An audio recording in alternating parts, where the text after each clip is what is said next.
I'm Kerry and this is What This Week, where I talk about what I've been reading, what I've been listening to, what I've been watching and anything else that's been going on. So currently I'm reading Metamorphosis by Penelope Lively. This is a book club pick, one of the 2 book clubs that I go to for November, so I'm actually reading this pretty early on in the month, so I'm going to have to do a good job at making some notes or trying to remember it by the time our discussion comes around. So I read Moon Tiger by Penelope Lively early this year and absolutely loved it.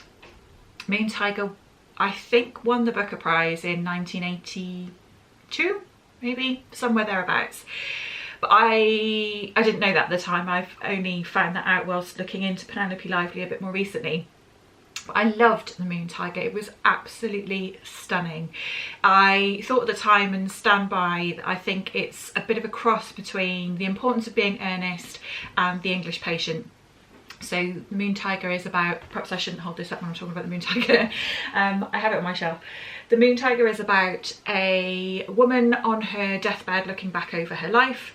It spans the sort of end of the First World War, the period in between the 2 world wars and the start of the Second World War. And it's got everything in it. It's got really brilliant characters. The main character is really unlikable but brilliant, like such a brilliant character. She's so interesting. It's got an epic love affair, and it's not a kind of like wishy-washy romance, because that's really not my bag at all. She's got this kind of competitive relationship with her sibling, which is really interesting. They're both intellectuals. She's a writer. She's got this best friend who she's just awful to. But that relationship, for the most part of the book, provides some comic relief, but at the end it's actually quite moving and quite sad. She has a daughter and she's not very maternal. She's got a really complicated relationship with her daughter. There's just so much good stuff in there, and it's full of wit and full of social commentary, and I loved it. So really loved Penelope Lively's writing, was keen to try more, so was delighted when Book Club this month picked a collection of her short stories. I don't usually love short stories, but so far I'm getting on with this because it has her kind of signature writing style, and it's capturing a lot of that social commentary again. These stories are set sort of between post Second World War up to, I think one was set in the 80s because there was reference to Thatcher. So really interesting periods of time in Britain. But yeah, they're really lovely. The first story I think I've enjoyed the most. It's the story after which the book is called, Metamorphosis, and it takes a few items like a tortoiseshell mirror, a parasol that has whalebone spokes and something else similar, and it uses those items to mirror some transformations in the character's life. The imagery is a bit on the nose, but I didn't mind that. For a short story you kind of need to be. I enjoyed that very much, and some of the other stories in here I've enjoyed too, some more than others, as you do with short story collections, but I'm not hating it. I already had a copy of The Purple Swamp Hen by the same author, which is another short story collection, and having compared the 2, actually most of the stories in here are in here.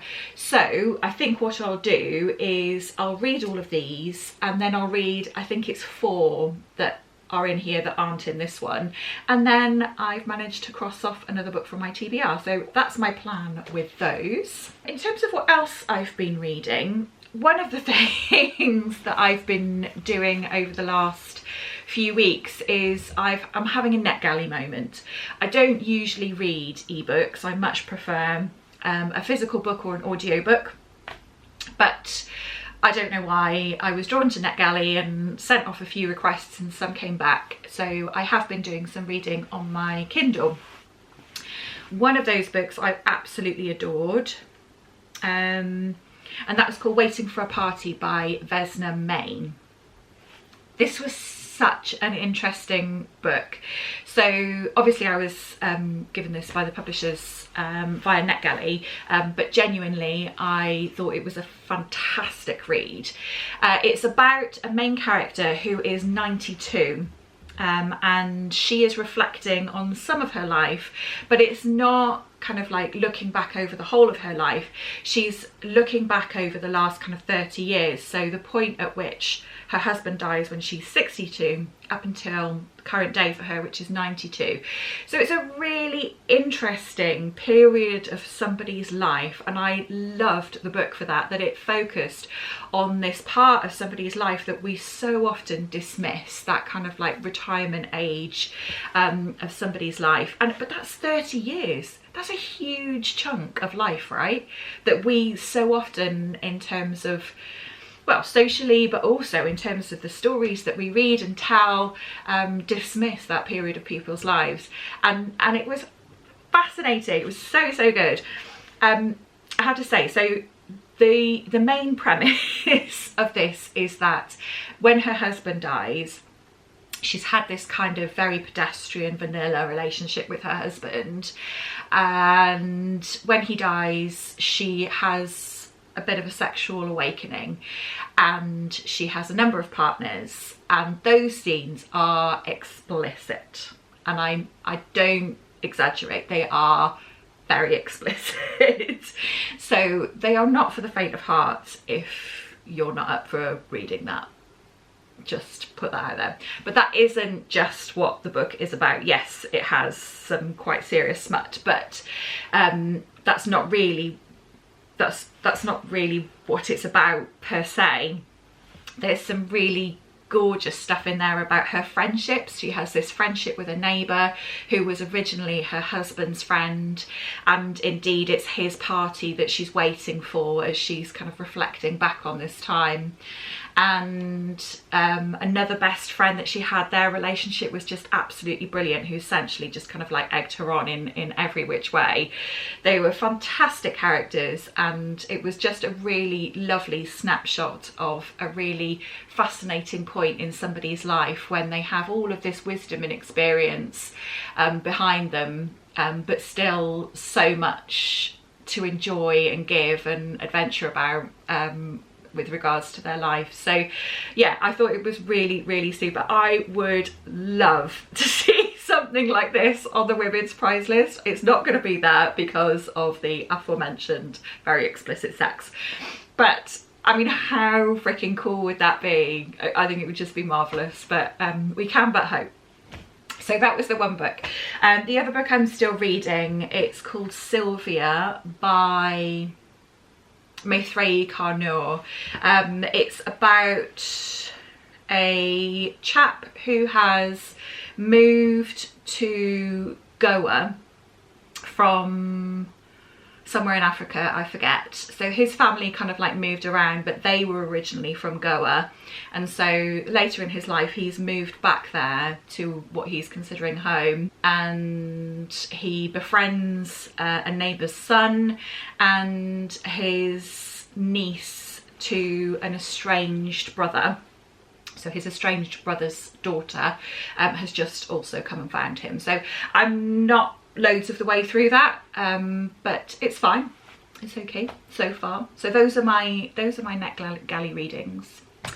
The other thing that I have read since we spoke last is Orbital by Samantha Harvey. So this was on the Booker Prize long list and shortlist. It was one of the few books that I was interested in reading from that, and I actually read a copy from the library. And then went to an author event to listen to Samantha talk in Bath on Friday night, which was just delightful. So picked up a copy, partly because my ticket price was offset against the cost of the book. The cost of the book was offset against the ticket price, whichever way around that makes sense. But also I can see myself rereading this. So it's unlike anything I've ever read. It is incredibly beautifully written, to the point where when Samantha on Friday was saying, you know, her process of writing this felt very compulsive and very intuitive, I was like, what? Are you telling me you didn't like curate every single word in this book? Because that's incredible to me. And, you know, after I finished reading this, I thought, God, that is a work of art. That's been so carefully crafted. It's a work of art in literature. And really interestingly, Samantha said that was her intention. She set out to create a piece of writing, like what would it look like to create a piece of literature like a painting or like a piece of music. And you know, it was just lovely to hear her talk like that about that being her intention, because that was the experience that I had when I finished reading it. So nothing happens in this. Nothing at all happens. It's about a cast of characters who are in low Earth orbit, so they're orbiting the Earth, and it's about a life, 24 hours in their life. So in that time they do 16 orbits of the world, and it's about their day-to-day domestic activities on the space station. It's about them looking down on Earth and visually what they see, which is described in the most exquisitely beautiful ways, but also the emotions that evokes for each of them. Yeah, it was just stunning. There's a really like surprisingly beautiful scene where they all kind of like nod off, having watched a film, and they're all sort of just floating, having drifted off watching a film one evening. Oh, it's just, yeah, it's just beautiful. It was very, very, very beautiful. I found my reading experience really quite meditative, and that's why I think I would be tempted to pick this up again and just kind of reread it, because you don't need to be following any plot, you don't need to know what's going on. I could see myself just reading a few pages on a loop maybe. Yeah, it was beautiful. And yes, if you get the opportunity to hear Samantha talk about it, she was just super interesting. I really enjoyed that conversation too. Yeah. The other book that I've read and finished was Tress of the Emerald Sea by Brandon Sanderson. This, I don't have this because I was lent it by my friend Andy from book club, and I've given it back to her. But she gave it to me saying, I think you'll enjoy this, and she was bang on. I really, really did. It was lovely. If you are somebody who enjoys kind of like light fantasy, escapist kind of fiction, if you enjoyed The House on the Cerulean Sea, for example, I would recommend reading this. It was great. So Tress lives in a fictional island, and she is in love with a sort of diplomat's son, the Duke, I think he's called, son on the island, but she is not of good social standing, so he is sent off to other islands to try and find a bride. And when he leaves, he promises her that he'll be as boring as he possibly can be, so that nobody wants to marry him and he can come back and be with Tress. Anyway, that goes kind of horribly wrong, and he ends up being kidnapped and cursed by a sorceress. And Tress, who's never left the island before, decides to go off on an adventure to try to find her love and save him. And along the way, she meets a talking rat, and she ends up on a pirate ship, and that's the adventure that she's on. It was just, yeah, it was just magic. It was really, really good fun. I just had a really nice time reading that. So yes, if you're looking for something a little bit escapist and a bit silly, or if you're looking to try a little bit of fantasy, then this would be a great place to start. I understand that this book is part of a, like, set in a world that's part of a much bigger series, but you don't need to have read any of the other books that are part of that to enjoy it. I think it's written as a standalone. I think he wrote it for his wife, just as a kind of like private project, which is really sweet, and she convinced him to publish it. So yeah, you can just read it as a standalone. That was cracking. The book I've been listening to is Someone We Know by Shari Lapena. This was Other Book Club's pick and we're discussing it on Wednesday this week. It's a thriller about a kind of suburban neighbourhood and everybody's up in each other's business. A woman goes missing and everybody's got a secret, basically. I thought it was okay. A thriller has to be really clever or brilliantly written for me to enjoy it, and this was neither. Essentially everybody's secret is that they're having an affair, which I thought was a bit unimaginative. Like, you know, you could see a twist coming, like, let me guess, they're having an affair? Yeah, they're having an affair. Okay. Oh, they're having an affair too. Okay. And they're having an affair? Great. So I thought that was a bit dumb. I didn't see, to be fair, I didn't know who the killer was. In the end, didn't see that coming. So yeah, it was a fine time. I think I gave it a 3 or a 2.75 or something like that. It was fine. In terms of what I've been filming, I've been a bit crap with the old vlogging actually recently. I posted my Give Me Gimmicks vlog last week, which was really good fun to make. I really enjoyed my reading for that. I am planning to do a vlog reading kind of the oldest books on my TBR, or some of them, and really should start that today, but I've been planning to do that for a little while and hasn't happened yet, so it's coming at some point.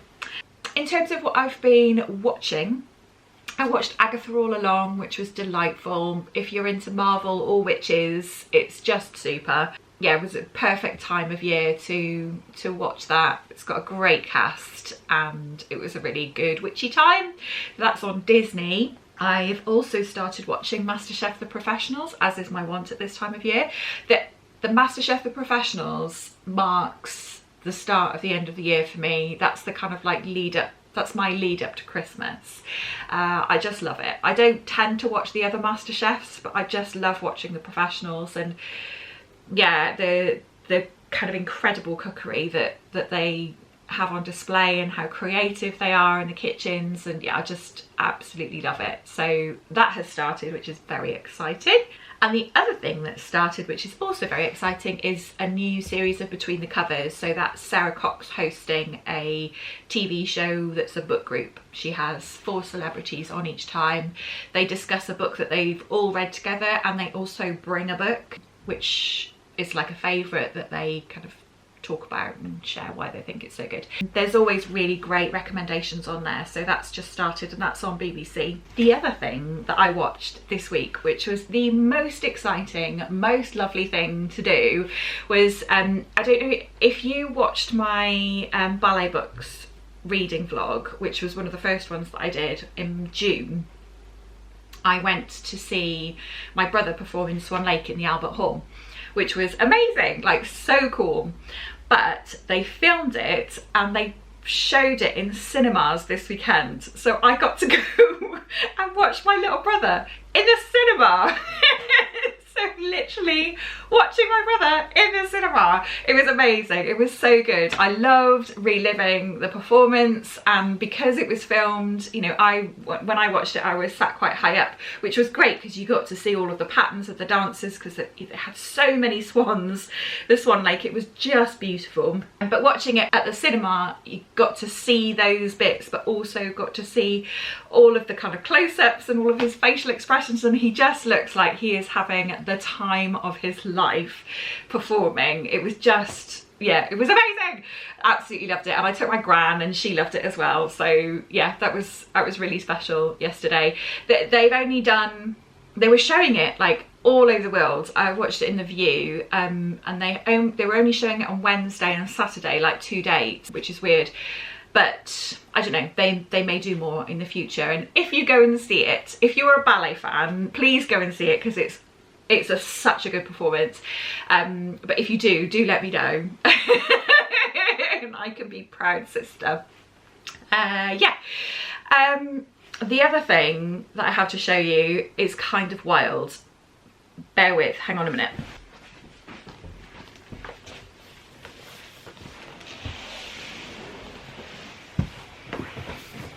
Okay, so on one day last week, I get a parcel through the door and it's something that I'm not expecting. So bring it in, open it up, and it's this beautiful box from the Beautiful Book Company. Hang on, if you can see that on the white. So it's by the Beautiful Book Company, and it's a gift from my mum, as it turns out. Wait for it. Look at that, can you see? It's an advent calendar of books.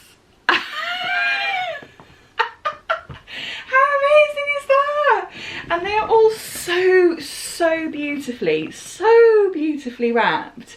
I'm very excited. I don't think, not everything is a book. There are some things in here that are not book shaped, but most of them are. Yeah, there you go. So day 10 is something that's not a book, but most of them are books. And they're just, look how gorgeous they are. So each day is all beautifully wrapped in tissue paper. Some of them have ribbons around them, but all of them have got these lovely stickers to say what day to open them on.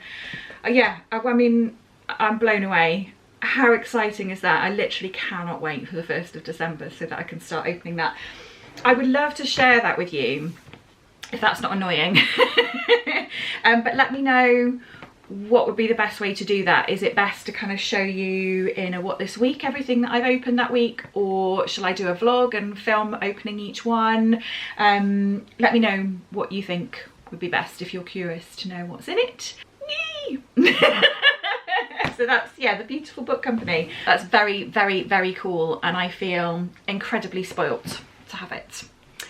Okay, that's it. That's all I have to share with you this week. I hope you're all right. I hope you're looking after yourself, and I will see you again in the next video.